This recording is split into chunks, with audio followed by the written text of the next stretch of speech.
Yo, what's up, y'all? Welcome back to undergroundwellness.com. Last week we covered gluten sensitivity, celiac disease, ways in which people are being tested for them and the limitations of those tests. We also talked about gluten consumption and how it can not only impact your gut, but also other areas of your body, including your brain. So today, what I want to share with you is the very best test for gluten sensitivity out there. Also want to cover some of the things that your doctor definitely missed. So you may recall from last week, gluten is actually the combination of a couple different proteins. We've got gliadin.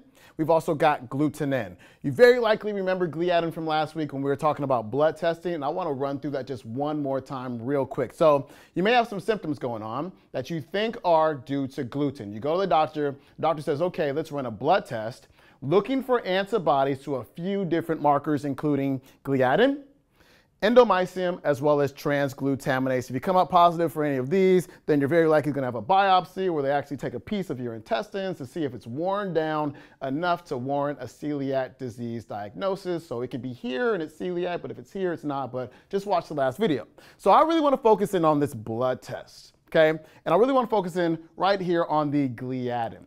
Now, one thing that the doctor does not tell you is that there are different types of gliadin. We've got alpha.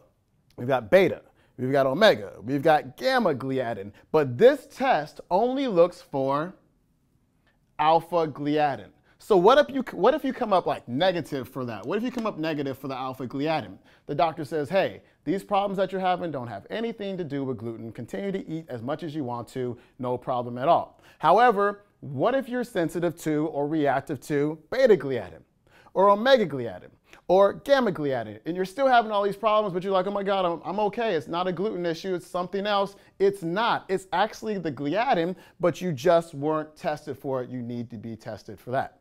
Now, the other half of gluten is glutenin. As a matter of fact, 47% of the protein content of whole wheat is glutenin.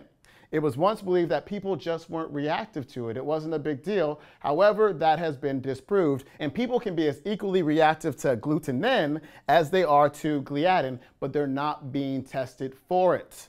Now, next up, we've got WGA, or wheat germ agglutinin.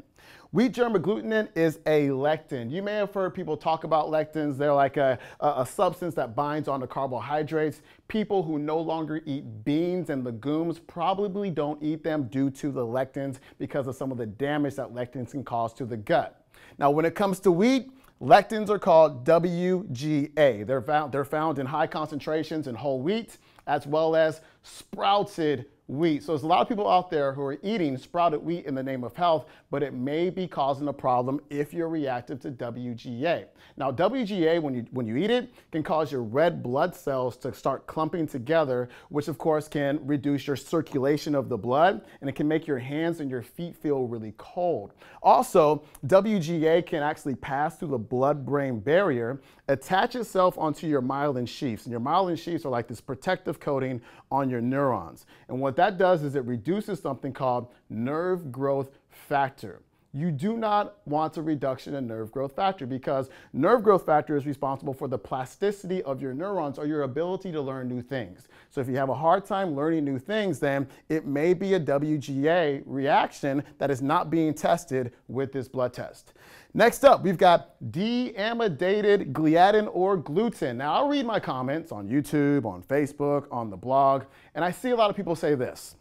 This whole gluten sensitivity thing is an absolute scam. People have been consuming gluten for thousands of years. Now, all of a sudden, people are sensitive to it and they have to eat gluten-free this and gluten-free that. It's all a scam for your money.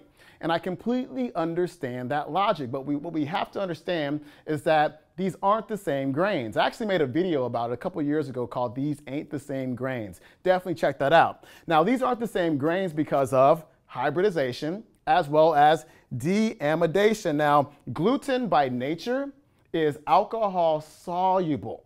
So what the food industry has to do is they have to put it through a process. It could be like an acidic or an enzymatic treatment that deamidates it in order to make it water soluble so it can, mix with foods and waters and milks and make all of the processed foods that people eat these days or probably shouldn't be eating these days. Now, you can be very reactive to this. Actually, your T cells are extremely reactive to deamidated gliadin. So you may not be like reactive to like old school einkorn wheat, some of the older powder forms of grains, but you may be reactive to some of the processed forms of wheat because of that deamidation process. So definitely be on the lookout for that. Get tested.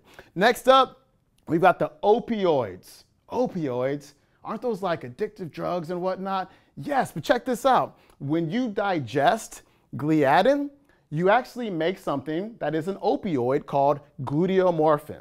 There's also another substance called prodynorphin, which is one of the basic building blocks of your endorphins. Now, the consumption of gluten may trigger antibodies to gluteomorphin or I should say, prodynorphin. This can cause neurological issues. So people who say, I feel so much worse when I stop eating gluten. Or they say, hey, I stopped eating gluten and I had withdrawals. I had, mood swings, depression. My bowel movements just got all over the place. It may be some addictive stuff going on. You're having withdrawals because of the immune response to these opioids, gluteomorphin as well as prodynorphin. You have to be checked for them. Lastly, you want to look at antibodies to transglutaminase. Now, this blood test over here actually checks you for antibodies to transglutaminase, but just like you have different types of gliadins, you also have different types of transglutaminase. Now, this one over here looked for antibodies to transglutaminase number 2. But you also can have antibodies to number 3 as well as number 6. Number 3 is an enzyme located within your skin. So if your body's attacking that, if there are antibodies to number 3, you could be having some type of skin disorder going on. Number 6, transglutaminase number 6, that is located in your nervous system. So if you're making antibodies to that, you can have neurological problems, brain fog, Alzheimer's, difficulty with memory, on and on and on, and it's associated with the consumption of gluten. So how do you get tested for all of this? You see the limitations of this test here, but how do you get this? You can go to cyrexlabs.com, cyrexlabs.com. I don't work for them. I'm not making any money from this, none of that stuff. I just want to point you guys in the right direction. You want to look for a test called this: wheat, gluten, proteome, sensitivity, and autoimmunity panel. I don't know why they make these names so complicated. Just call it like the complete gluten sensitivity test, and I think everybody will get it. But again, go to cyrexlabs.com so you can get the real deal, looking at the different types of gliadins, glutenin, which is totally missed, WGA, which is totally missed, the deamidated gliadin, the different opioids, as well as the different transglutaminases. Now, if you want to learn more about this, you can get the book called Why Isn't My Brain Working by Dr. Datis Karazian. Really good book. It's thick, but it's really darn good. You can also go to my website, undergroundwellness.com, if you want the free chapter of my ebook, The Dark Side of Fat Loss. You can go to freedarksidechapter.com. I'm out of here. I'll see you next week. Peace.